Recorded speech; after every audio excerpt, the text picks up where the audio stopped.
Does he have it? He's on the outside line though, going into the fastest corner on the circuit. Surely this can't work. Dominic Ligner has got a sensational run outside line now though for the heavy braking zone. Around the outside goes the Audi R8. Look how much Miller's caught back into play. Exactly, Miller's still start trouble. He's up to second and change. All of a sudden Miller's back in play. Can Barry do it? Big Barry's gonna do it. Big Barry!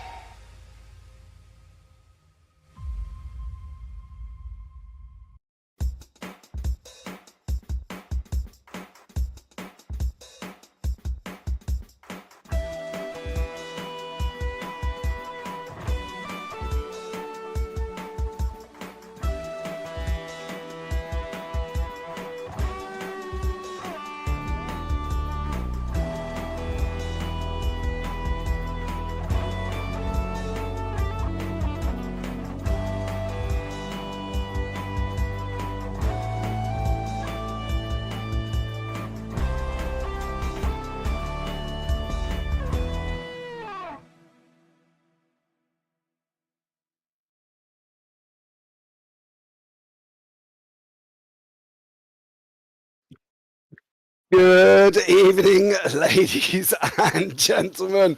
Welcome back for the VWSC Historic. And today it's going to be a hill climb, Mont-Dore hill climb, in fact, here as well. It's going to be very, very interesting indeed. I'm James Parker, going to be joined in a bit by Bradley Dowell. And in the background is the Bug. He's back, yes. And I don't mean a VW Beetle, I mean Paul Glover. He is going to be back in our hero once more. Let's take a look at the schedule, ladies and gentlemen, because there has obviously been a change. The original hill climb, well, we are now on the Mont-Dore hill climb here as well. And we got one more round to go, and that will be in Paris for the 100 minutes of Paris on the 7th of December. Let's take a look at the track here this evening. Well, 5.08 kilometers, 3.16 miles, established in 1962. And, well, we've got 27 corners. I'm pretty sure there's a little bit more than that, I have to be honest, that one. So we'll see how we get on here as well. Let's take you in to the Div 3 Strats that's going to be taking place this evening. Well, tight focus on the weight transfer. Cars to beat will be the Ferrari 250. No pit stops. They get one lap running. That will be it. Over to the Div 1, Div 2s. Let's have a look at them.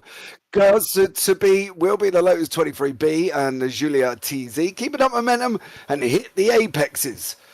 Well, that's great if there was curbs and not walls, fences, barbed wire, the whole lot there as well. Let's take a look at the scores at the moment here on the board, starting with the Div 3 AMS. It's Jerry Chen out in front on 94 points, George Angelidis on 91.1.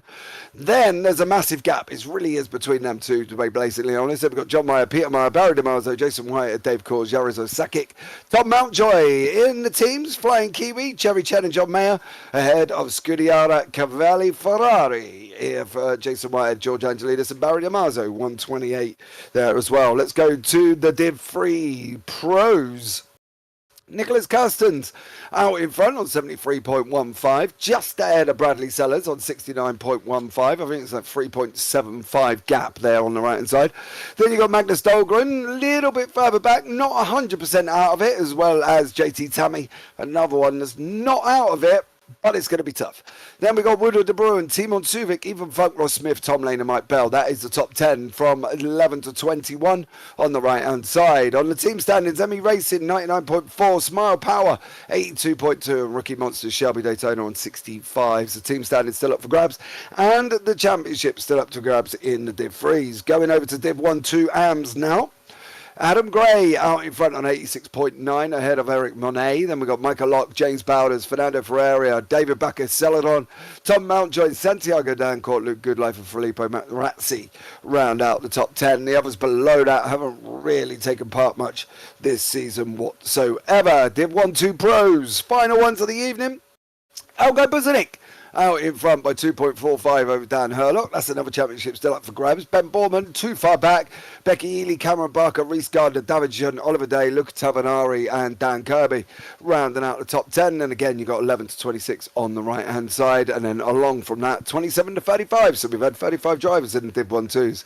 Mike Bell Motorsport out in front on 88.2. Then we've got Futikigo Monsters Lotus with Ben Borman and Becky Ely in second place on 83.6, not too far back. Joy Motorsports a little bit further back on 79. That's probably where the top three battle's going to come from. Then Alpha Australia's Helvectus on 56.25, Davison and Reese Gardner. That brings you up to date with everything. If you are here, don't forget to like, subscribe, turn on the bell, say hello. It's not going to hurt, and I promise we do talk back, okay? It's not like others where we just ignore you. We do come in and we do say hello. Yes, we are the social community broadcast channel here as well, where we do talk and allow to interact with chat. Doing that though, I'm going to interact with Paul Glover quite a lot in my ear hole this afternoon, but let's really interact with Mr. Bradley Dalton, because he's going to be the one with me up here in the booth. Brad, welcome in. How are you? Yeah, good afternoon, James. That was a very good intro. I'm glad that you're feeling good today, because we're 2 rounds in, no championships decided. Things are looking really good. Weather is gorgeous here for the Hillclimb. Again, yes, this is not the original scheduled one, but this is the more stable, more fun option, I think. Provence Alps was originally selected, as you discussed, but due to a number of reasons, we moved to Mont-Dore here, and I'm quite excited to see how things go.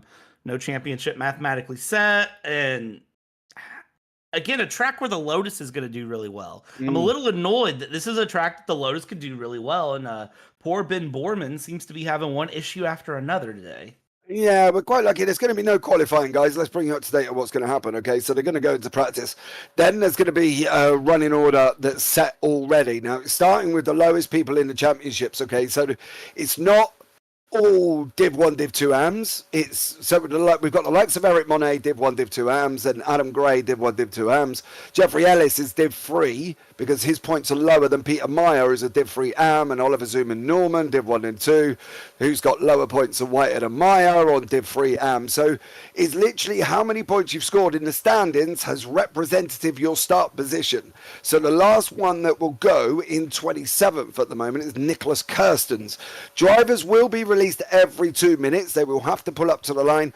Once they see the green light, they can go. Okay, so that's going to be the situation here within the race. Now, obviously, there's, as I said, no warm-ups, no warm-up laps, no qualifying, no real issues, I suppose. Brad is literally on the line, and away we go. I'm joined in the booth by the man I've missed this week. I've never spoken to him for absolutely ages. Is Mr. Ross Smith. Ross, welcome in.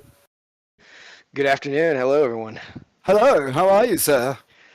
Doing great, buried under mountains of snow and just ready to get this thing done. Oh, I want snow. We don't have snow. I had snow the other day for about 3 hours, but it was absolutely piddly, and it didn't settle, so I didn't have it was a bit of a pointless act, to be blatantly honest. What do we expect from Mont-Dore today? Oh man, this track is something else. We've swapped out for the Alps, which we wanted to do, but unfortunately there were some track issues, so we had to do a quick sub in. This was on the Tour de France, so it's legitimate. I'm not sure if it's slightly longer or shorter, but it is one of the segments. It's around 3 to 3.5 minutes, depending on where you are, and it's a beautiful location. Hopefully the sun stays out, because it does get a bit dark when it's cloudy. It's very tight and twisty. You definitely have to know it. Div 1 and 2 is probably going to have a better shake of it, but there are a couple fast Div 3 guys that are moving and shaking around here. And certainly as it's gripping up, as rubber's getting laid down, which is going to continue to get laid down as we go through the timing session, it's going to change the character of the track. So if you've been running around here and you've been getting used to it being a little bit slicker than it is, you're going to be a little bit surprised, maybe for the better, just because as you're later in the run, if you're starting to slide more than you want to, it's going to catch a little bit more, and that might save your life. If you're just inches from a guardrail or a fence that will definitely end you, then you'll want that little extra bit of safety, because it for sure is. It's very dangerous out there. 100% damage turned on for this thing. I've seen people lose it and crash at turn one. That sharp left-hander that goes up the hill. They've Ben Borman actually fell victim to that on Tuesday night, and he was done. And he wasn't alone. There were plenty of others who couldn't even make it through Sector 1 just because they would just barely hit a guardrail. And it's so easy to do. Like you're trying to focus on everything, and this is one of those ones where you just have to be really tightly focused on what is in front of you right then, and maybe only one or two turns in front, and just stay focused. It's short, it's fast, you got to be there. Absolutely. So we've got obviously the lowest point scorers in the championship going first, the fastest guys at the back. If one of the fastest guys, for instance, Magnus Dahlgren, makes a mistake and Bradley Sellers is coming up behind him, what's the situation on overtaking? I'm going to presume Brad's going to be able to go past. So it's an interesting point. It's much shorter than Copa Karate, which we ran before, where it's a bit longer. I think that one was closer to like 7 minutes or something to run. But for here, it's much faster. I mean, you're talking about a typical, just a little bit more than a typical lap time around most permanent road circuits. So if you catch somebody, which I think it's a 2-minute gap between drivers for today. Yep. Then they've done something awful wrong. They may have lost a wheel, but they can still keep going. That I haven't really seen too much of that. Typically, if you see whole wheels coming off, that car's not going anywhere.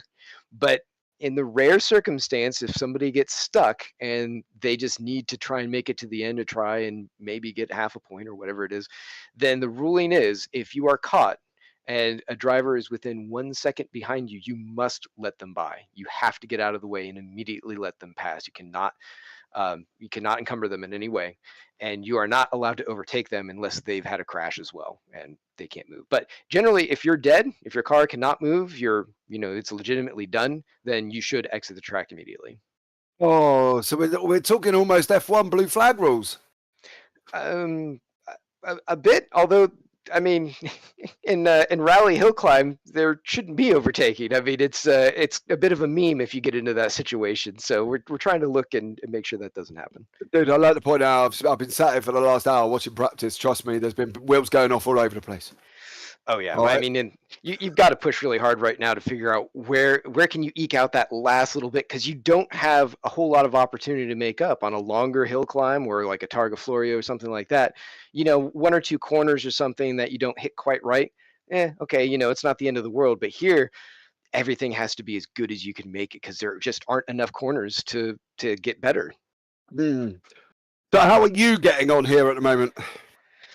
Considering the level of practice, much better than I anticipated, and I'm going to blame a lot of that on my teammate Wouter, who's been doing a great job putting together some setups. I mean, he's been working with Bradley Sellers and some of the other Rookie Monster Smile Power guys and getting it kind of dialed in. But it really helps, and certainly being a shorter circuit, it really helps to be able to just keep going at it over and over and over again, so that way you kind of just get it nailed in. And there's no weather today yet, so it should be clear throughout. And I think that's going to just keep helping everybody, actually. Yeah, I can't see any forecast either. I say that in a loose term, partly because I live in the UK. I've been told it's not a hurricane, and then we got hit with a smacking great big walking hurricane. So, I'm not going to fully put my neck out on the weather situation. Give us an update on SGS. Where are we at with modern and historics for next season? So it's very exciting right now. We're really starting to get a lot of these cars dialed in. I know Jerry and George have just been going absolutely balls to the wall on certainly the modern cars and getting them torn apart and rebuilt. Just finding every little nuance, every little thing that they can. Certainly bringing all the SGS cars in and getting rid of the Studio 397 cars. It's really rebalanced a lot of the way that everything here works. So just certainly on the GT3 side, that is. And then on the hypercars, it's kind of a similar deal. You know, they're really going with a fine-tooth comb through all of the settings and getting it set up. So it's a good advancement there. I'll kind of move along here because it sounds like there are some cars starting up. Yeah, Monet's not moved yet as of yet. He's first up. So, well, I'll stop talking. We can certainly keep going once we get going here and kind of track things. I'll be around. I'm not until the end. So, yeah. Oh, is that because your point score in the championship, Mr. Smith? Yeah, it has nothing to do with speed. I was going to say, it looks like we've got Fernando Ferrari heading out. Oh, Ferrari heading out first as well there. Not entirely sure if you can see the output. Ross, maybe you'll be able to give us a little bit of a talk in and tell us what situation we're kind of looking at with turn 1 and turn 2, because obviously it looks a very, very interesting circuit indeed. Yeah, this opening segment is going to be really, really strong. You got to get off the line real good right there. It looks like he's got a good clean getaway. Yep. Got to set up for this first hairpin, and then you just it kind of leads into the rest of it. You're up into the mountains and the countryside. So let's see how he does here. No, so Ferrari he's got the launch that he needs to get. Now, is he going to be being able to get up through this hairpin of turn 1? Because that looks quite a tricky corner. Yeah, that's when you absolutely have to nail just getting the car pointed the right way, and then that fast flowing section through the next part. Got to stay off the walls, got to stay off the railings there, and just line it up before you kind of open up into what's kind of the countryside. You start getting into the fences and the fields. You see lots of cows. Nice, love a good cow. You know what I mean? And apparently, according to people in Miro, the cows do wag their tails, which is nice. Thank you very much on that one. Well, Brad, I'll bring you in while we've got Mr. Smith in here as well. Have you done a hill climb before? I mean, I haven't personally ran one in a competitive setting. Now, the Kappa Karate hill climb, I know me and Mr. O'Leary did that earlier in the season, all the way back in, what was that, July now. Brought that to the screen, and this gives me a very similar feeling to Kappa Karate at the same time. Yeah, unfortunately, I wasn't here for that one, so we're gonna have to. I'm just gonna have to rely on you for Kappa Karate, Brad, there as well. Is this one of these racetracks, Ross? As we look at Ferrari running up now, is this one of these that we're gonna have to? You've got to sit back and concentrate 100%. You can't think about what you got for dinner or what you got to go and buy for shopping or what the wife wants for Christmas. Yeah, 100%. This one more than any other, just like I said, because it's much shorter than any of the hill climbs or any of the sort of rally-esque tracks that we've been on before. So you've got to know every single corner. You got to know what's coming up, but you have to stay absolutely focused on where the car is and what it's doing. Because, like I said, there's no opportunity to make up for time lost. There's just nowhere where you can just be like, okay, like this little segment, I'll just do better and get back on the horse. Like, any time lost, it's lost forever. Katarinakis is off and running. Felipe Ducati is also running. Katarinakis is on the racetrack as well, and it's started his hill climb. Ducati started his as well. One lap, Ross, is that...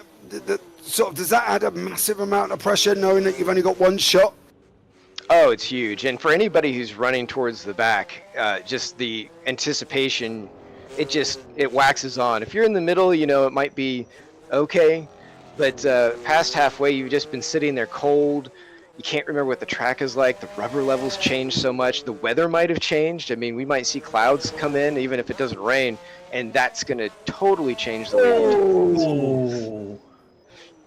Katarinakis into the wall, which is not the first person I don't think we're going to see. I'm just trying to check out what the situation is with his steering. He looks straight, but doesn't, the car doesn't look good. Ferrari's coming up towards the end of the hill climb now. Going to see the first time on the board, 3:25.668. Katarinakis will be the next one. And then I believe Philippe Ducati is also out on track. Eric Monet is now out on the circuit as well. So it'll be Katarinakis next, then Ducati, then Monet will be in that order. Oh my God. Vasilis. Vasilis. Katarinakis. Katarinakis. There we go. Yeah. James has had a bit of a breather. Yeah, he's hit the wall again, Brad. Yeah. Ross. Oh, I gotta he's in the wall as well. Oh man.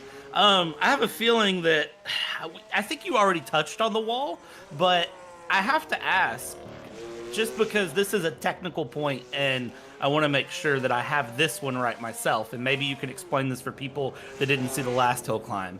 The drivers have to stay in the server and just sit when they're not running, correct? That's right, yeah. So they're sitting there and just the temp's going out. They just basically have to wait. Even though physically they can get up and walk around, but the car has to remain in session.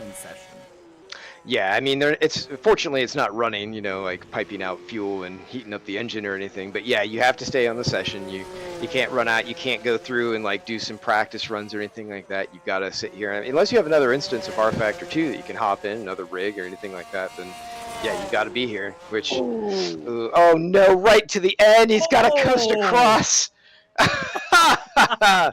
Wow, there he be. All right, So- well, I think that one wins move of the race for me, and we He's- just started.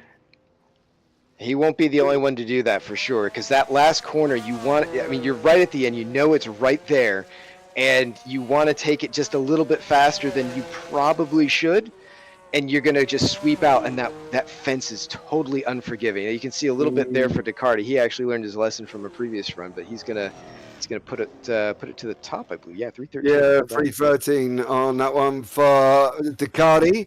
Monet will be next. Then we've got Adam Gray and Peter Meyer is lining up. So it will be Eric Monet will be first, and then Adam Gray will be next, and then Peter Meyer will be off the line. So in that order, if we can pick up on that one with Eric Monet coming up towards the top end of the circuit there. Yeah, so Eric Monet and Adam Gray in the same livery. Monet's on the main picture, Gray's in the bottom right here, Brad. I think, for me, this could be an interesting one to see how they get on. 3:13 seems to be the time to beat. Yeah, the times are very competitive. I was kind of looking at some of the practice times earlier on, and nobody seemed too far out of the loop. Now, of course, we haven't seen the Lotus go through. We haven't seen the Alfa Romeo go through. And, of course, Alfa Romeo has actually won races here. They won back in 1965 with Gene Roland. So the Alpha could be one to beat here. And of course the skateboard. We all love the skateboard. So keep your eyes on Becky Ely when Becky Ely runs through. But in real life, this is about a 4.5 minute to 4 to 4.5 minute run. So the times are very there for what I would expect. And honestly, the speeds are all very up there as well, as we watch Div 1 and 2s kind of continue their way along.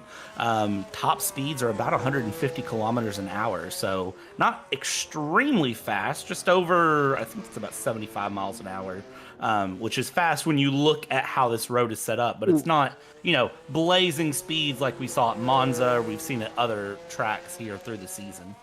Yeah, we've got so we've got Adam Gray on the main picture. We've got Peter Meyer out as well. Oliver Newman is on track, but he has literally just thumped the wall, Oliver Newman, unfortunately for him. So we've got Adam Gray who's going to be next to finish, then Peter Meyer in that C8 at the bottom. Could be an interesting one there as well. Ross, any car, if we said to you, right, mate, you're going to go in any car you choose to do the hill climb, what would you pick? Well, for me personally, I don't know if I would be able to handle it, but certainly the Lotus loves going around here when it's dialed in and you've got the practice. And Becky and Ben have both shown that thing is very quick. I think if I was going with Div 3, probably the Ferrari is going to have a little bit of an edge. It can turn a little bit more. It's a little bit lighter, and it's a little bit more scampier off the corners. So those are my picks. Okay, could be an interesting one then. Yeah, we've got obviously Ducati, Monet and Gray have set times at the moment. Then we've got Ferrari and Katarinakis in 5th. We've got Peter Meyer on the main screen. We've got Oliver Newman is the runner, but if you have a look on the front, I don't know if, Oliver Newman's car is pretty battered after he absolutely thumped the corner. We've got Jason Whitehead. Not at the moment on that one, but we've got Jason Whitehead also out as well. But Oliver Newman's car is looking a little bit bent up, front right and back right, so he thumped it on that one. Peter Meyer is coming over the line now as well. What is Meyer's time going to do? Is he going to go at the top? He's not. He's in 2nd place on a 3:18.377, so a great run from Meyer. Newman will be the next one over the line, and then we got Jason Whitehead will be the one after that. But Oliver Newman will be over the line. Not a bad time for Peter Meyer, but Ducati at the moment, Brad, seems to be tearing everybody up. Yeah, and that's going to be the big key for Ducati is getting out there early. The 3:13.788 is a really good Div 1-2 time, and I'm curious to see how the rest of the Div 1-2 pros respond to that as they go through. The Div 1-2, I do think, is the faster car today compared to the Div 3 just because of the nature of the track. But again, Becky Ely, I still think, is going to be the one to come out and set the best time. I'm not sure exactly what is gonna come out of that though. Kind of again looking at the different times, I think that Lotus, the lightweight, the high speed, we've seen it at very complicated tracks out, and I think Becky Ely might be able to put another win here in historic in her belt. Yeah, I think Borman and Ely looking strong here, Ross. Newman comes over the line. Yeah, I have to say I'm kind of impressed with the that Corvette's time. I know I'm kind of jumping class here, but both JT and John they've managed to wheel that big boat around here like professionals. They're definitely captains of the sea on this mountain. And it's good to see Jason Whitehead back. He's been absent for a while. He actually was right in the path of that hurricane that went through in North Carolina. And I know that just talking with him kind of offline, he's been very busy with just a lot of life things and pretty stressed out. So he's saying that it's nice to be able to finally get back in and do a little bit of driving. It looks like he's having not too bad of a time today too. So good way to reintroduce yourself. Jason Whitehead out on the circuit at the moment there. So we've got Whitehead out, Myers on the circuit, Wood is lining up, Tony McCoffin, I don't even know where I think my wife's taking me dentures out or something today, and taking the cream away or something, because they ain't staying in me gob very well. McCoffin's on the circuit, Whitehead's is on the circuit. I'm surprised we've got 3. We normally have 2 and 1 at the line, but we've actually got 3 out on the circuit at the moment. Whitehead, Meyer and McCoffin. I'm a bit surprised by that, Ross, because that gives us a 6-minute feed and we've only got 3-minute laps. Yep, it's going to be kind of a quick one today. A little lower turnout. I think there are some people who had to be off for various holiday-related things or just life things. So it's a little bit smaller field than we normally see, but still going to be good times. It's even though it's a shorter distance. It's a big important run leading up to the end. You've seen already that there are very close championships. So even though it feels like it's a little bit different, maybe pressure changes just because it's a hill climb versus just an out-and-out race. It's still high pressure. There's only one more round after this. You've got to maximize points. The pressure anxiety when you're on track right now is going to be the highest it's going to be if you're in those title fights. Yeah, good exit right there. That's going to be a good time. Yeah, Whitehead went over the line on the board at the moment. Still not first place though. 3:16.187 for Whitehead on that. John Mayer will be the next one over the line. And what is he going to be able to do on that. Nothing. He thumps into a wall. Adds more damage on the left-hand side as well. He's another one in a bit of a beaten up left-hand side machine there for the Flywing Kiwi Racing John Mayer. So great job from him managing to get that car as they dragged that car to the line there as well, Brad. So good runs from Sam. Ducati still leading the way. Yeah, and as we go through here, a couple of hard hit on the wall from Mayer going through, but a couple of points I do want to talk about. We talked about the Drivers' Championship. We touched on it at the top. Ross just mentioned it again.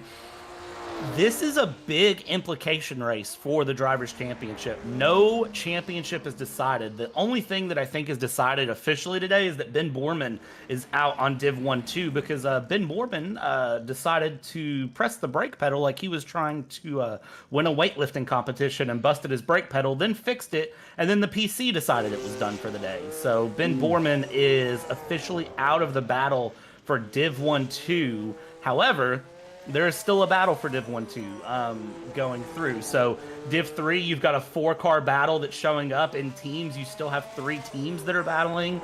Div 3M, it's Jerry Chen and George Angelides. Where have we seen this storybook before? Flying Kiwi and Scudero Cavalli battling in the teams again. Still plenty of time to go there. And again, in Div 1-2, it's Boosting and Herlock that have just jumped back and forth the whole time. 1-2 Eric Monet and Adam Gray that have just bounced back and forth. And depending on how this round goes, nobody's going to come out of this a Max Verstappen and secure the championship with some rounds to go. But, you know, we basically have the equivalent of, just an all-out brawl for the final round in Paris. Yeah, we're going to lose Ross Smith now as well. Ross, are you off? Oh. Not yet, but I will be. I'm going to have to go get ready when Herlock is on point. Well, we've got at the moment Neil Wood out on track. Scar Pope is off out on track, and David Junt is waiting there. Tavanari is also out on track. So we've got another 3 cars again: Neil Wood, Scar Pope, and Tavanari. Oliver Day has just set off, so we've got 4 out on circuit. Doesn't seem 2 minutes to me, Ross. Well, some of it might be, I don't know, maybe George has moved it up for today. I may have missed that during the driver's brief since I was in here chatting with you folks. But it's kind of interesting. So like the start-finish line where it is, they've actually updated the light so that way it cycles through. So some of that, just depending on how fast it's moving, might be releasing people just a little bit sooner, maybe. Good exit there by Neil. Neil Wood, yeah, he's going to go over the line. He's going to go into 6th, though, for Neil. We're going to have Scar Pope, I believe, will be the next one over the line. And David Junt, is it Junt? No, Junt's on the line. Scar Pope, Tavanari, and then I believe Oliver Day.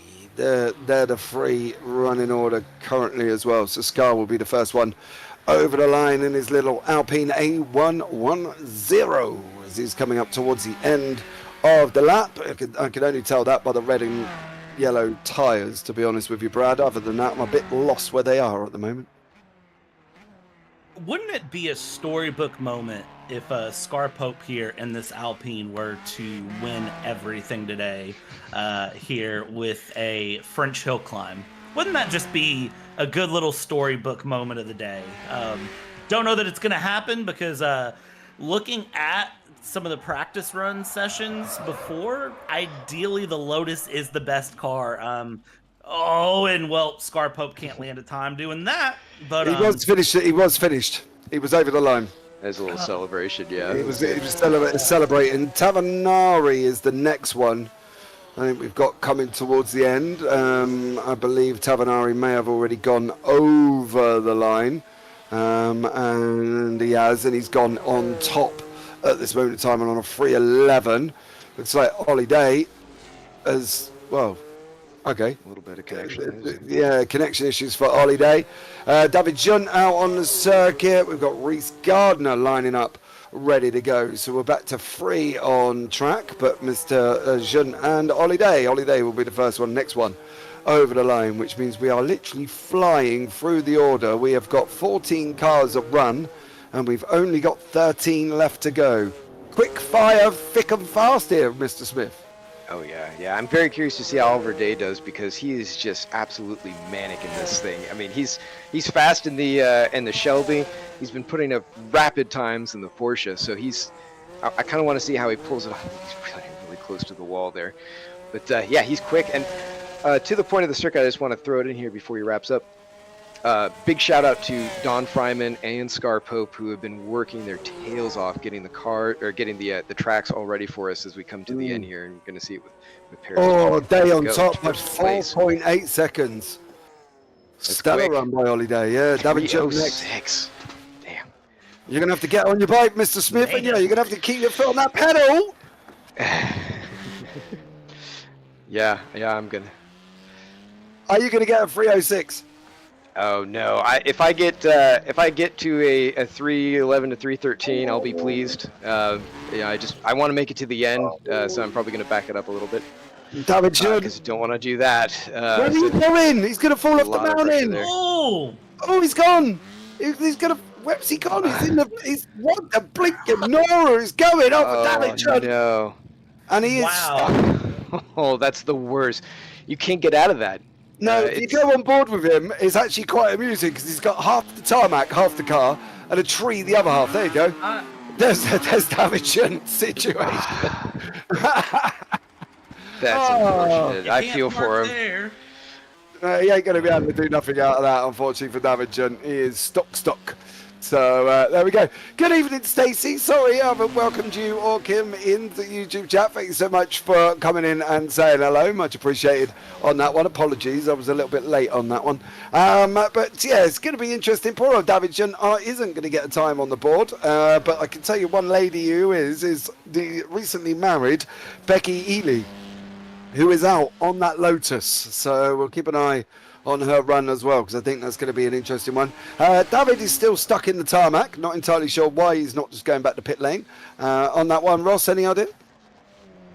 Oh, yeah, I've got to run off real quick. Yep. Herlock's That's heading fine. out. So, but I do want to say, enjoy my livery. This is my 100th race with VWSC, so doing a little bit of celebration with that. Yeah, just getting to that. There was also somebody else on an 80 race as well, wasn't there? That would be my teammate Wouter de Bruin. So. Yeah, Wouter de Bruin there as well. So well done to both of you. Well done, Ross. Only missed 9 races. Good job. Thanks. All right, I'll see you guys maybe later. We'll see. Take care, man. We are through to Becky Ely. We've got Dan Herlock heading up to the start-finish line. So we're back to only 2 on the racetrack. Becky Ely being 1, Dan Herlock just sitting there waiting currently. So we might have been back. This is flying by, Brad, here at the moment. We've only got literally about 10 runners to go. Yeah, they have compressed this compared to the last hill climb that we ran over the summer. Last hill climb, it was basically 1 car on track at any time. Sometimes you had overlap of 2 cars right near the end in the beginning, but today it looks like they've just said, get the cars out, get them running here. And again, this is just a 3-minute lap. So 3 minute 15 to 3.5, depending. Statistically, Becky Ely should be the fastest person. Ran 125 laps on the practice server, and statistically, if you do the math and you combine all the best sectors, best time of a 3:01 possible, and puts a 3:02 on the board. So Dan Herlock. Yeah, Dan Herlock will be next. We've got George Angelidis lining up ready to go, but that 3:02 is absolutely rapid. Angelidis is just coming up to the line, so that's Angelidis and Herlock, Angelidis. We've got Bussink after that, then Chen, Smith, Suvik, Wouter de Bruin, JT Sammy, Dahlgren, Stellers, Kirsten. So Herlock will be next. Angelidis is on the line. Elko Bussink will be moving next. Rapid at the moment. Great time for Becky Ely. Brad, 3:02, flying. Yeah, 3:02, again, during the practice session, mathematically, the best possible was a 3:01. So very much on the limit of what that Lotus can do. And Second place in the practice server was Dan Herlock. So Dan Herlock, I think, is the stiff competition that we need today. And we're going to see what Dan Herlock can throw down here. Looks very comfortable in that Alpha. Again, Alfa Romeo have actually won this race in real life. Alpine have won it once too, but Alfa Romeo has won it. The most winning car is Martini, believe it or not. Ooh, nice. Well, let's see there as well. Pedro, play nice, will ya? Play nice. Come on. I haven't seen you on track doing a hill climb, Pedro. Come on. You know, be nice to the situation. It's not Davigent's fault he got stuck between the track and the tarmac. Or the track and the hill, or whatever he was on. He was there. He was stuck. Herlock's out. Angelidis is moving. Busenik's on the start line, so there'll be the next one. So Herlock's coming up towards the end. I recognise that by the tyres there, Brad, as well. Kind of a distinguishing mark that they've just got this final run up to the end of the end of the lap. Yeah, and that is, again, this is one of the fun things with hill climbs, I find, James. And this is something that, you know, I used to play WRC for fun and, you know, the dirt games. One of the things with those is learning the hill climb was something you just had to get comfortable with. As Herlock comes across, not a bad time though, not a bad time at all. 306, third. George Angelidis is not going to break that, and I can tell you why. He just had a bit of an off track, unfortunately for George, just as we flicked to them.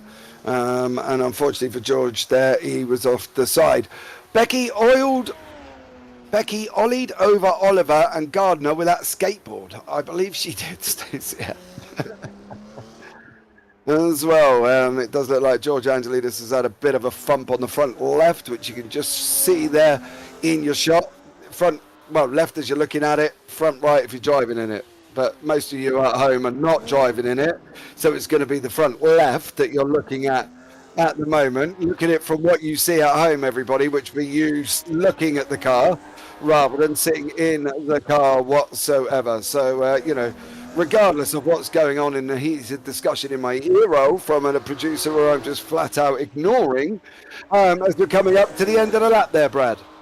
Yeah, and as he comes through here near the end of the lap, again, that damage on that front right as he runs through. Oh, you stuck up.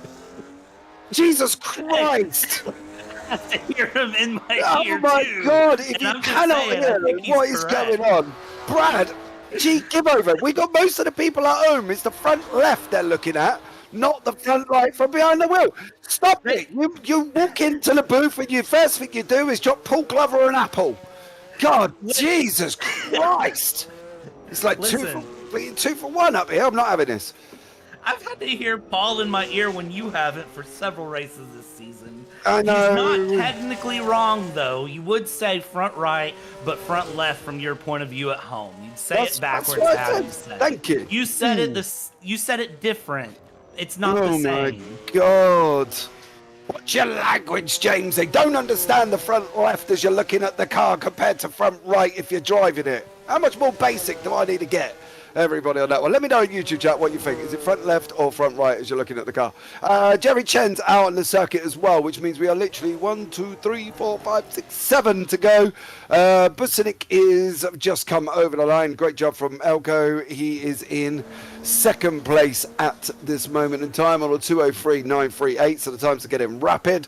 It's all going to be about Jerry Chen, who's going to be next. Smith needs to be on deck, but at the moment, where is Mr. Ross Smith? He is not on deck. He is not even in the car. He's got the gold livery on his machine, celebrating his 100th race here as well. Believe it or not, he's only missed 9 races, Brad, out of the 109 that's been run.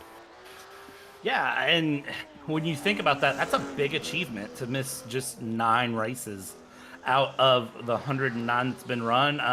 Of course, we know Ross is going to take the wonderful commentator approach coming in, or admin approach, whatever approach he wants to do.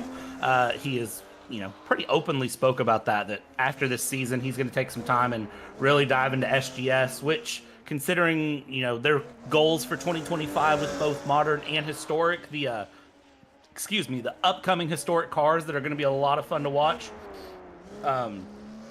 I'm kind of not surprised to see him taking that approach, because those historic cars for next year are going to be a handful for him to put together and finalize, and they're going to need tweaking through the season. And of course, the modern cars, stepping in with every single car will be Storm Gang simulations in the modern series. That's going to take some tweaking and some finalizing and through, which I know they've been working on since July. I know they've been working on the historic cars for just as long.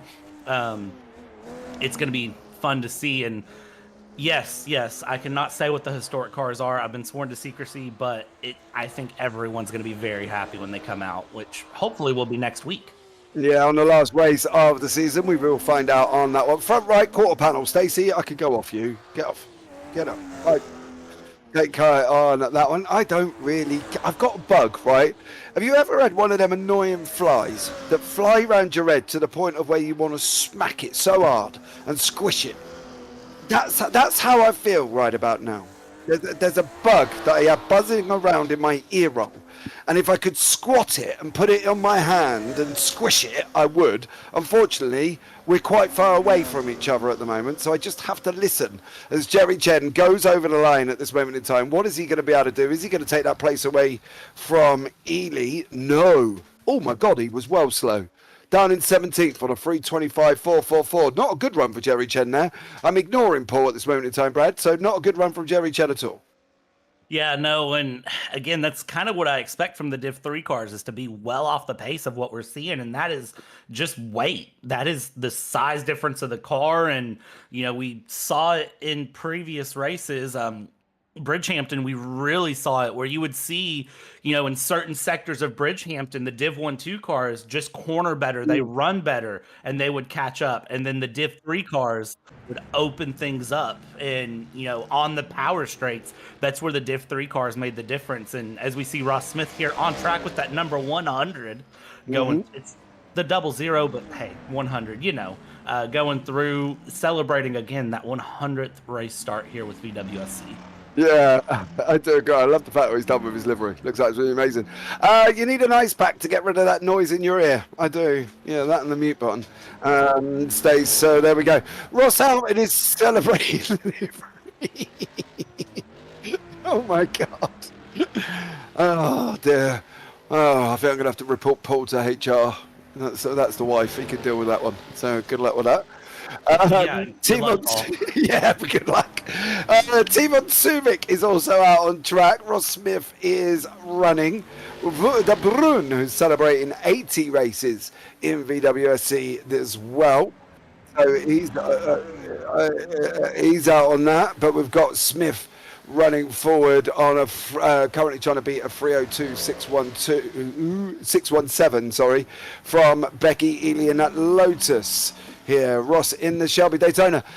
He said he would rather be in a Ferrari. What do you think? Is it driver ability on these, do you reckon? I do think the Ferrari is better suited for this track, all things considered. Just looking at the characteristics of the car, what we've seen through the season, I can see why he'd rather be in a Ferrari. I don't think the Shelby necessarily has the cornering ability, even though, Ross is making it look good. I just don't think it's the ideal car for a hill climb. I think that's, do you know what, it's probably the only thing I'm going to agree with what's just been said in my ear. It does look a very heavy, sluggish car. If he doesn't maintain that gear ratio and that roll of the car, I believe it's going to, it takes a while to get going. It's like a Model T4. You have to crank the wind up quite a few times before he'll even think about spitting in. And this kind of looks the same at certain corners. As he comes around the final corner now, what has Smith done on the board? Puts himself in 6th place, and then after the line finishes off there as well. De Bruyne, Timon Suvic going to be the next one over the line as well. But he's also in that Ferrari GTO, again, another one that looks quite sluggish at times. I do wonder if the skateboard's going to be the strongest here, Brad, partly due to the light nature of it. Yeah, that's precisely what's going to happen. It's the same thing we saw at Targa Floria. It's the same thing we saw with the last Hillclimb. So I'm not surprised again to see the skateboard, the car that I will forever say is probably my least favorite car in historics for looks, but probably the best handling car for certain moments. And this is the time to shine. And I know very early on in the season, talking to Ross, he said, there's some tracks that, cars you don't expect. It's not always a Div 3 showdown. And we're seeing it today. Div 1, 2, specifically the Lotus, really showing up, showing out, dominating the leaderboards there. Timon Suvic across the line for 8th. Wouter de Bruin is out and about running that Shelby Daytona through. And again, the characteristic Div 3 drift. That is the one thing that if you could pick up anything from watching these drivers, it's drift your Div 3 cars. Yeah, absolutely. Wouter de Bruin out on the circuit. JT Tammy is out. Well, JT's actually lining up in that Corvette C2. Wouter de Bruin on 23rd. This is literally leaving us 3 drivers to go. Magnus Dahlgren, Bradley Sellers and Nick Kirstens, who will be going out. That is the final, final 4 with Wouter de Bruin on that one. But a great run from Becky Ely, 302.617 here. Mr. Smith is back in the booth after putting himself in 6th place there as well. How was it out there, Mr. Smith? It looked quite sluggish in that Daytona.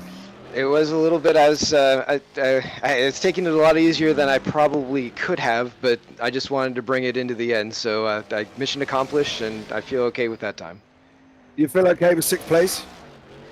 Well, that's 2nd place in my class, so not too bad. You were 7th. You just got down one. Unfortunately, the Bruins just beat you. That's okay, because now we're sitting 1-2 for our team. So good on him. That's a great time for the Shelby, and we'll see what Timon and Bradley can do here next. We're going to find out. JT Tammy's out on the track in that C2, and then of course after JT is Magnus Dahlgren, who will be, he's just sat in the car at the moment. He's not on deck ready to go. But JT in the C2. I'm not expecting the C2 to be quick, Ross, to be honest with you. Well, generally not, but if anybody can get it around here with speed, it's going to be JT. He's a bit of a Corvette whisperer at the moment, and there's a lot of rubber out there, a lot of grip, which is going to help him a ton. Yeah, but it's a heavy machine, isn't it? It's not suited for this type of track now. No, you basically categorize it. If we were looking at the modern day BMW and the modern day Mustang GT3, it's a bit of a bus. It's a brick on wheels. It's got a turning circle of a double decker, and not the most nimble, is it? No, but Sabine can run those around the Nordschleife. She could, around the Nordschleife. So there's hope yet, and as long as he keeps it out of the fences, out of the wars, and he has a chance at least getting a decent time. We're going to find out very, very shortly there. Magnus Dahlgren is on deck. In fact, he is on his way. He is in that Ferrari 250 GTO. JT Tammy sitting on the moment on the way up. He is halfway up, I believe, the circuit. So I'm just going to check my track map. He is on turn 20. Before he goes on the run through Le Carrera, through 21, 22, 4, 5, 6, 7, and 8. We've got great scenery here as well, Brad. What do you reckon, Brad? Do you think you'll be able to get up here in one piece, or will you be too busy looking at the cows wagging the tails and the hot air balloons in the air? See, this is one that I would just drive for fun. I don't know that I'm the type of person that really would be putting in a competitive lap time. I'm not saying I'd do bad. I'm not going to be last place on the leaderboard. That's a lie. I'm definitely going to be last place on the leaderboard. But I'm not going to be that far off, okay? This is one of those that I would drive just for enjoyment more than anything. For me, this is sim racing. Being able to do stuff like this is really enjoyable for me. And yes, the cows wagging their tails do help. I might have to stop for a couple seconds and enjoy that. I think I would as well, to be really honest. JT Sammy goes into 10th place here. He's just done a 3:13.069. So the bus didn't quite do what we thought it was going to do, Mr. Smith. That's still a lot better than I think a lot of people could do coming in here with any car. But certainly in that that Corvette Stingray. He's given it all he's got. I don't know that you can make it go too much faster than that. No, to be fair, without giving it a good old shove or something, putting nitrous oxide in a car, that would be quite funny. I'd love to see a C2 with nitrous oxide drag strip, Ross. Maybe we could do that as an event. You know what I mean? Well, go to Paris next week, and it's got a few spots where it definitely feels like one. Yeah, there are the cows on the left-hand side there. There's the hot air balloons in the background.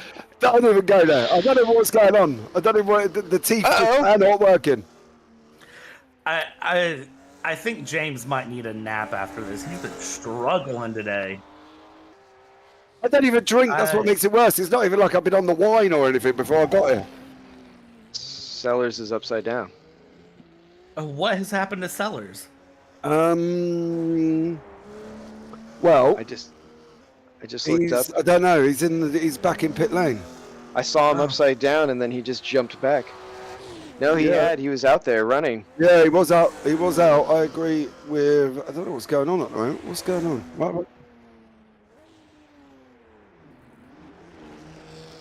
Why have I got an issue here? I'm not quite sure. I don't.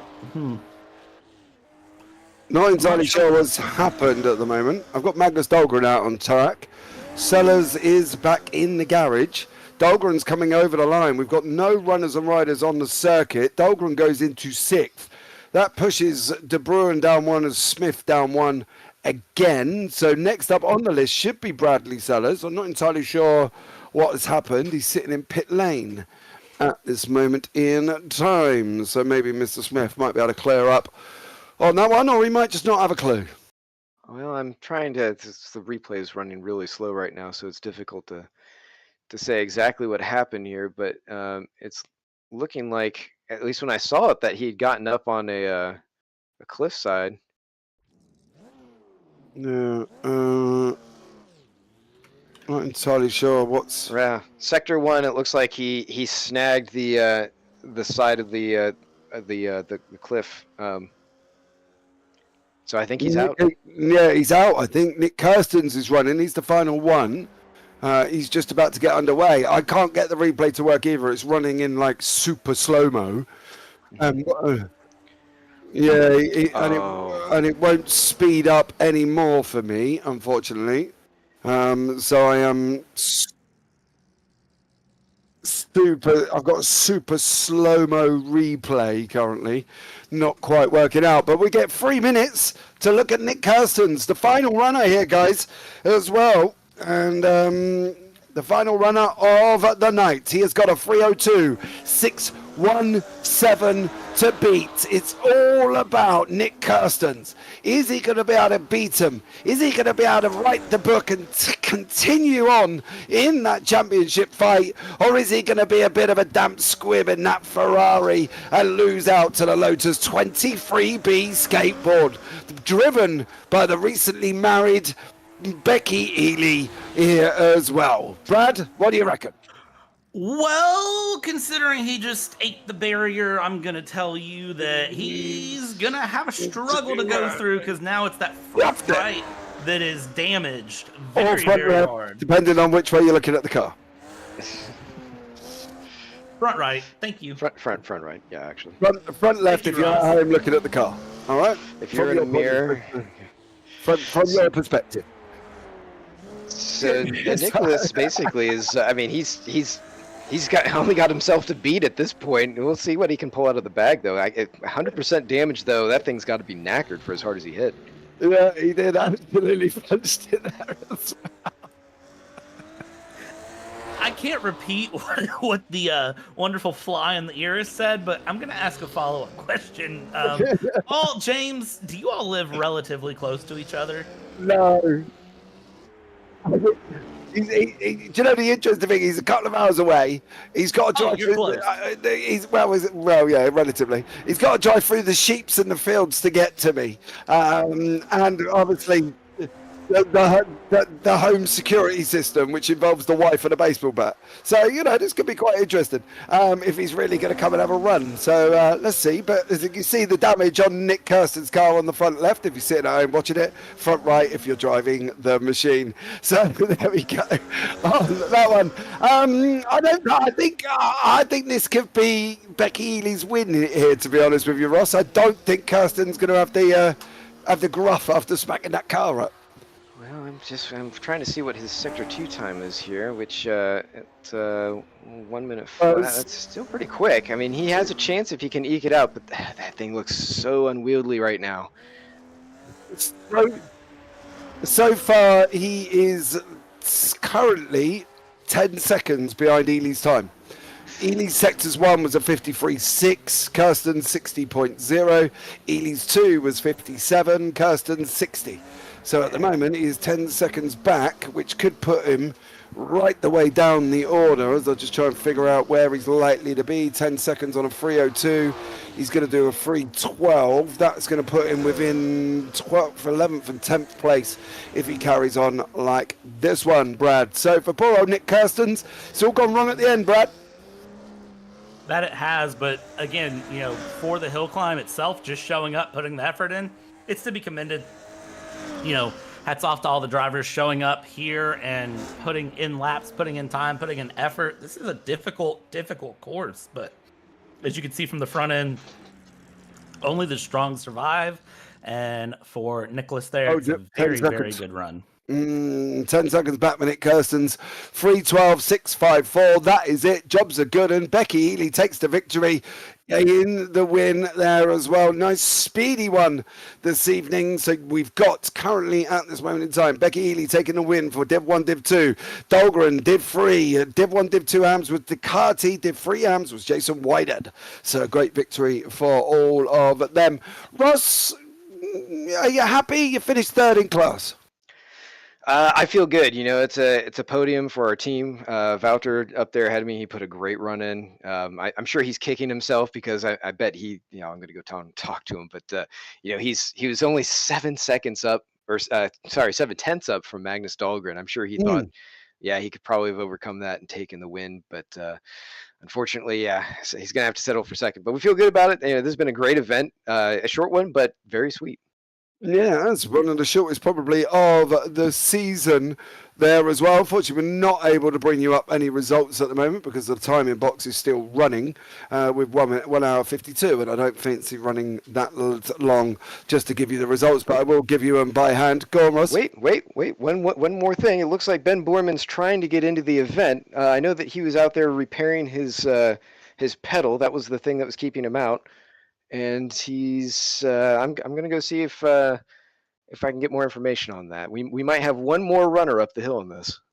Yeah, well, give us a shout. Let us know. That'd be absolutely amazing. But at the moment, Becky Healy is taking the victory with Elko Bussenink in second, Reese Gardner third, Herlock fourth, Oliver Day in fifth, Dahlgren finished in sixth. As I said, lead free, did free. De Bruin in seventh, and Ross Smith eighth. Luca Tabanari in ninth, Timon Subic 10th, and Nick Kirstens in 11th, and JT Tammy, Scarpote, Philippe Ducardi takes the victory in Div 1, Div 2 AMS. Oliver Newman, Tony McCoffinen, Jason White, Peter Meyer, Eric Monet, George Angelidis in the top 20. Adam Gray, John Mayer, Jerry Chen, Fernando Ferreira, Katarinakis, Bradley Sellers, and I think Ben Borman has made the session. No, he's not. He's gone again.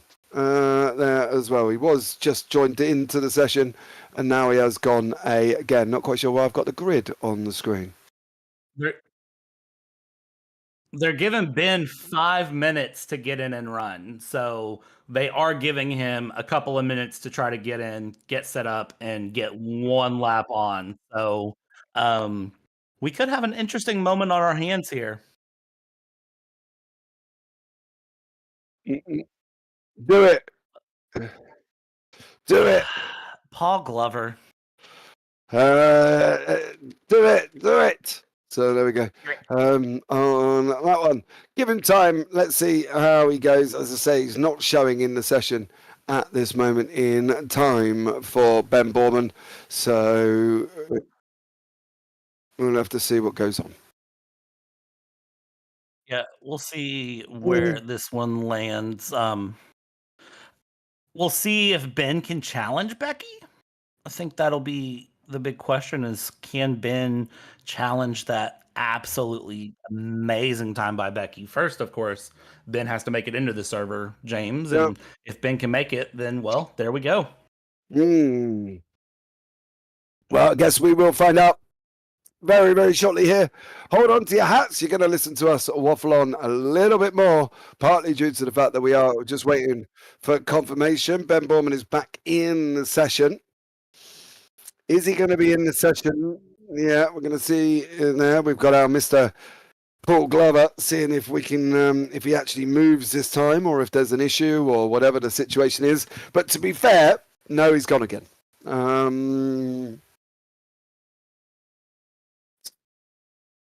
He's gone. So it doesn't look like he's going to be doing this. I don't think so. I mean, he's giving it the old college try, though. Yeah, I suppose that's the good thing to try, but yeah, not happening. This will also, for the record, this will be Becky Ely's second overall victory of the season here. Mm. She's done well. She's done well. I think that she absolutely got that Lotus buried, and it just went on its bike, didn't it? Let's be real about it, and absolutely flew. So great job from Becky there, and I think, you know, hey, fair play. Borman still not in the session. Not at What do all. you think? Not at all. No. You know what I mean? I don't know about you, but it's been raining over here in the UK all week. So Everybody. it's just in UK weather. Yeah, it's just been pretty much standard weather, to be honest. We've had snow. That's it. I'm not sure what's gone on in the session, but I think that could be it here, because currently at this moment in time, I've got a lap 1 and lap 2 thing going on. I'm not quite sure what's going on your feed, Mr. Glover, Mr. Producer, in my ear. Ross has came back and said Ben has thrown in the towel. Standings are final as we have them. Woo! So it is official as we read it. Well, there we go. So Becky Ely is your winner here this evening. Elko Busanic second, Reese Gardner in third. That's the 1-2 championship, Div 1-2 podium, I should say.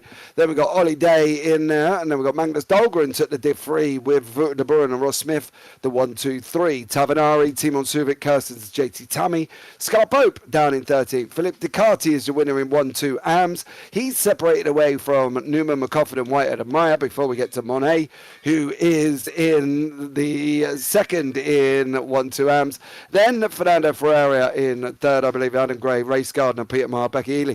So that is it. It's all done and dusted, to be honest with you, and that was a very quick one. Yeah, that was a very, very quick one. I was actually just looking and I was like, what in the world is this time frame? Maybe we do need them to run a second lap. Anyone want to petition for that? Well, I don't really know, to be honest, how that one. I'm sure George will be happy that there's only, it's only one lap, but I think from everybody else, I think it's hard though, isn't it? Because a hill climb traditionally is one lap. You generally would have one lap in the morning, and then you might have another go in the afternoon. Do you know what I mean? But just to obviously have one opportunity here for these guys, it's a tough one, but it's short, sweet, and straight to the point. Yeah, and I mean it again. Ross said it earlier. It puts the pressure on. You get one lap, one chance, one opportunity, and you have to do it right the first time. Get all of your bad runs out in practice, because once you're on the big screen here, it is won, it is done, and if you bend it into turn one, then it's just game over at that point. You're done. Absolutely, and looking forward to the final round at Paris everybody. So hold on to your hats. Join us on the 3rd of December. Don't forget to like, subscribe, turn on the bells, whether or not you're on JPB or CMS. We've got a lot more racing coming up for you for this week. Mr. Smith, final words from you, just about to close out. This has just been a wonderful year, and we've got one more race, like you said, at Paris. And going into it, I just heard George say that he and Jerry are separated by 1.3 points. And I do want to point out a little bit of a situation with that, because Jerry actually did not race at Bridgehampton for the purpose of keeping things close. George had to work that weekend. It wasn't anything that, he was just blowing it off doing laundry or whatever. He had to work IMSA. And so in the spirit of competition, both Jerry and I think John stayed out of the race. And they wanted it to be, full bloody fist all the way to the end. So this has been great to see. They're going in right at the end. And, Jason came in, he scored points for the team. So this is going to be exciting. It's great to see all the competition going into this final round. Yeah, going to be very, very interesting indeed to see what goes on that one. Do we have drivers coming in, or are you all in the wrong room? You're all in the waiting room. Yeah, you're going to have to grab them from there. Right, okay, well, let's start off with your winner of the overall. Of course, it is the one, the only, the recently married, the woman who's trapped down her man, y'all, Miss Becky Ely. Becky, welcome in. How are you? I'm good, thank you. I'm very good. It's good to be here again. How are you? I'm all right, thank you very much. On that one, celebrating, your victory, not bad on there at all. Yeah, it was really good. The only problem for me was that Ben didn't manage to get in, and that we were just doing a race for fun, and I got disqualified at the start. So that's a bit disappointing. But the actual hill climb itself was awesome. Yeah, it was good, and I think you did a great job. Tell us, how tough was it out there? It was weird because the track starts off with no grip, and then it rubbered in nicely, and then suddenly there was too much rubber. And Right. so people could take advantage of it, or people could be careful. Cars like my car wanted to slide it in, like do weight transfer, off throttle oversteer, slide it through the corners, but there was too much rubber to do that. So I had to sort of drive it smooth and steady, and it was very scary because if, for instance, like when I was sliding it, it gripped up, suddenly I would have been in a wall. So I was scared, but it was great fun and an amazing track. And thank you very much to Don Fireman for getting it all ready for us so that we could use it. Yeah, it was really good, and there was a couple of people who became a bit of a cropper, shall we say, on the circuit and didn't get to the end. The likes of Bradley Sellers and that as well, we saw, did not get to the end as well. How would you sum up your season, Becky, with everything that's been going on? You're sitting currently 4th in the standings. Can you sit back and reflect and say, actually, do you know what? I've had a good season. I mean, yeah, like I'd say both me and Ben have had a good season, but we're both suffering from driving a Lotus in its lots of trouble, usually serious. Like particularly for Ben today, that was definitely the case. His whole rig became a Lotus and just fell apart on him, and that's kind of been a bit of the season for us. Like if it can go wrong, it will. Mm. So I feel, especially for Ben, that's been more the case for me. But I've struggled a lot with health through the season, but I've still been making the most of it and having as much fun as possible. And we're driving the most fun car out there, so really we win every race. I think you might be right, because I think the fact that the Lotus does look fun, and, we have described it as a skateboard on wheels. That's pretty much it. Oh And yeah, I absolutely think, is. and I think that's it. Going forward, though, we've only got one more race to go. Are you going to make Paris?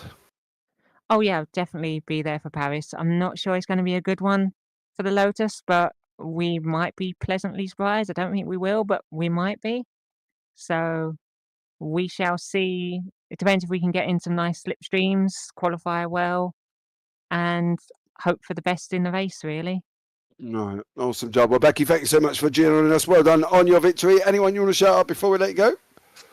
I would like to shout out to Yuki, who unfortunately has suffered even worse than me and Ben this season and hasn't been able to do a single race. And he was looking forward to driving the Lotus just as much as we were. So a big shout out to him, and hopefully he'll be back with us next year driving in the championship. But it's a shame that he couldn't this time. A big shout out to Ben for helping me learn to drive the Lotus early in the season and helping me along all the way. Big shout out to yourselves for putting on such an excellent show. Love watching it back. Love what you guys do. It's always great having a chat with you as well. Awesome job, Becky. Thanks so much for your kind words there, my dear. And I'll look forward to talking to you soon. Have a good one, and hopefully see you on December 3rd. I would love that. Have a lovely rest of your evening. And you take care. Right, and next up is the winner of the Deep Freeze, Mr. Magnus Dahlgren, who's joined us in the booth now. Magnus, welcome in. Hello. Hello. How are you? I'm doing fine. I just won a race. You did. And you finished ahead of Bradley Sellers and ahead of Nick Kirstens. Yeah, I got a bit lucky there.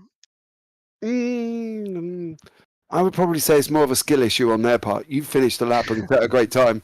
Nick hit the wall and Bradley ended up on his roof. So really, is it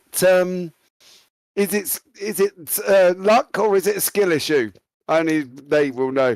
Listen, though, Magnus, how tough was it out there? It was tough in that way that I thought I felt, oh Jesus, I can't talk. No, I've had that trouble all afternoon, mate. Don't worry too much. It just it wasn't so hard. It was just getting warmed up in the body. Yeah, I know how you feel on that one. Listen, going forward, we've got Paris coming up. Are you going to make next week? For sure, absolutely. Awesome job. Well, congratulations again. Thank you so much for joining us. Anyone you want to shout out before we let you go? Basically everybody. I'm having a great time doing this, and it's just so fun. And thank you to you guys and CMS, and also my teammates, Timon Suvik and Alexander Schultz. I want to say thank you to those guys for the team championship. Awesome job. Well, thanks so much there, Magnus. Take care, bud, and look forward to catching up with you soon. Take care. Thanks. Bye. Bye. Brad, you're going to have to get me out of a jam here. Who was 1-2? I cannot remember. You're asking me to get you out of a jam that I cannot get you out of right now. Because Becky, oh my God, I've completely lost. We just watched this too, is what I know. I didn't write it down. Paul, did you write it down? Get me out of a jam. Who's next? Hold on.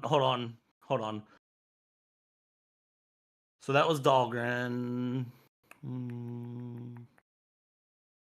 So it would be Philippe Ducardi or Jason Whited.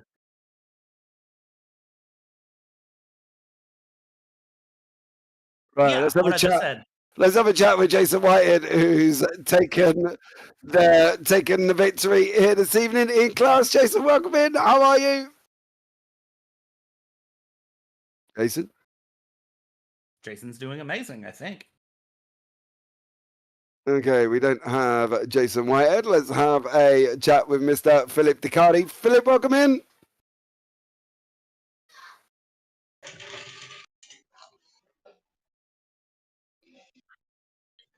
Okay. Philippe? Yeah, I'm here. Hey, Philip, how are you? Well, my electricity goes down minutes ago, and I quickly go to the cell phone to don't lose the interview. So, but I barely listen to you guys. Hope you don't listen me. Yeah, we won't keep you for long there as well. Winning the Div 1 2 AMs there, that's a great achievement. Well, I don't know. It's win Hillclimb. I do love Hillclimb always. I always look in videos and looking things like that. And I win a race like that is so special. But a special thanks to my team, to my teammates. They support me a lot, and I'm so proud of the team and my teammates doing so well whole the year. They manage the team when I'm off and suspended beginning of the year. I'm not good phase and need to phase through. And I come back and they eliminate the team, stay in the team. So I can't describe how grateful I am to my teammates. It's for you guys. All right, man. Well done, Philip, there as well. Anybody else you want to shout out apart from your teammates, of course? Sorry? Anybody else you would like to say thank you to? To my friends and my teammates, of course. And for you too, the commentators, so nice. I really like the job of the commentators here. I'm biggest fan. Congratulations to you guys. All right, Philip. Well done there, dear sir. Thank you so much for joining us and look forward to catching up with you soon. Thank you. Bye. All right, now let's see if we can get Jason Whitehead in the booth. Jason, are you there? No. Okay, well, that's going to wrap up the driver interviews there. We heard from 3 of the 4 winners. It does look like that we've lost the final one here as well, Mr. Jason Whitehead. Brad, sum it up for us before we say our goodbyes. A very fast and furious hill climb where drivers needed to avoid the guardrails. Some did, some didn't. And in the end, the Lotus that weighs all of 450 kilograms managed to fly up a hill. Okay. Well, there you go. That sums it up. That's it, guys. That's going to be everybody. Thank you so much for joining us. Much love to you. Oh, I've been James Parfitt. I've been alongside Bradley Dalton. And we've had Paul Glover in our ear roll, as we always do. But for now, take care. Have a great week. And you never know, we might see you on a track sometime. Good night.